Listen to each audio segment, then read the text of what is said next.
So I got a pair of XFMT hard lowers on Amazon for about 105 bucks for the set. I got it in Vivid Black for my Street Glide special. I've already got one of them installed and wanted to give a bit of a review and thoughts about them. Kind of show the install process, pretty easy to put together. Took about 15 minutes to do this side, but overall I don't think they look too bad, especially for the price. And this set does have a little storage compartment, which I guess is nice, but most of all, getting some airflow and some air blockage at the same time is something I've been looking for. Kind of wanted to add style to the bike. I do have a pair of pegs for the highway bars that I did have to take off to get this on, otherwise I would have scratched it pretty bad. So gonna see if I can do it on the other side without taking them off, but probably best to take them off anyways. You can see there's kind of the way these are shaped, it kind of has a nipple on it that gets in the way, but pretty easy to install actually. And for 105 bucks, I'm probably pretty happy with this purchase. Paint, the color is good, but I mean, you can see there's a little bit of dirt on there, but there's some scratches as well from shipping, which is disappointing. But I kind of expected that, having bought this set. I'm pretty sure they're made in China, but it needs a coat of wax on them anyways because this paint's pretty thin, and I just need to add protection with these being exposed to the elements like they will be. But we're gonna install them and let you know what I think when I'm done. You only need a few tools. I've got a small set of sockets which works really well for this since it's a little tight, but a 10 millimeter, 13 millimeter, and then I'm using an 8 millimeter Allen wrench. That's all you really need to install this. That you just gotta open the compartment here, and there's a little bolt that you've got to remove, and that'll take the top cover off. So you can see it's molded into the contour of the highway bar. There's a couple of rests at the bottom. You can see the highway bar, the angles. They all line up pretty well on the other one. All you gotta do is remove this and you'll be installing that back on, obviously. And then the supplied bracket for the bottom is gonna orient like so at the bottom. And we'll grab one down here at this opening with the supplied bolt and locking nut. Pretty easy, you just kind of put it up and then kind of move it around lightly until it stops moving.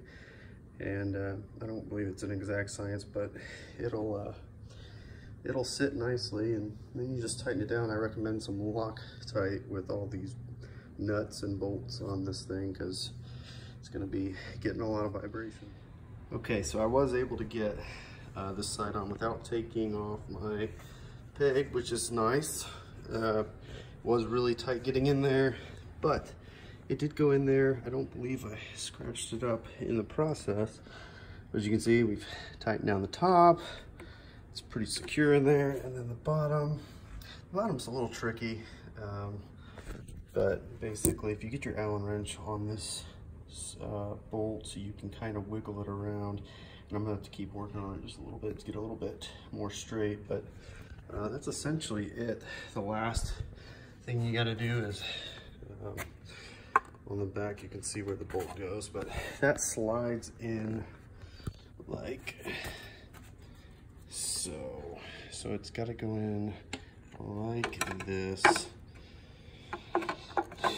and yeah, I mean, it's pretty much it. It's got little grooves that slide in, so it does have to go in this fashion, and you'll be able to see in there that it lines up and get your bolt in, and that's done. All right, so they're both on. Give you a look of what they look like. Not too bad. See if I can get you a feel for it.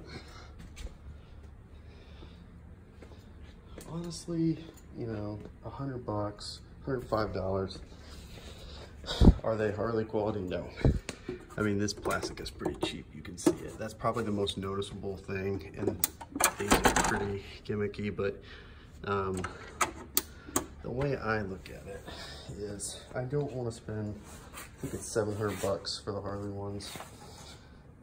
And I'm not wanting to spend that kind of money. I do want the look, and I want the wind protection now that winter's gonna be here in the next couple of months, so I can ride more. But I don't want to spend $700. And the same reason I bought my Daymaker on Amazon for $50.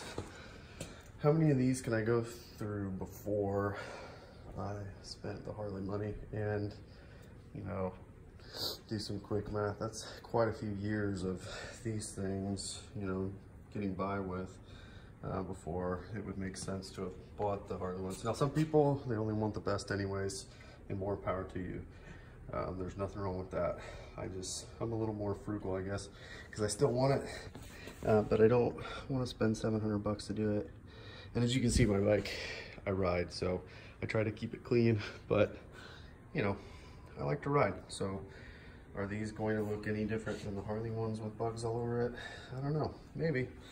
But I think that for the price, it's hard to beat. These look pretty good, and I'm getting kind of excited to see it all come together. Hope you liked the video. I would say that these are pretty decent, certainly for the price, and I'm excited to see how they feel on the highway. The shape is basically exactly the same as the Harley, so I would imagine that the wind protection should be roughly the same. The air deflectors, if you can open and close, seem a little bit cheaper, but other than that, you know, not too bad.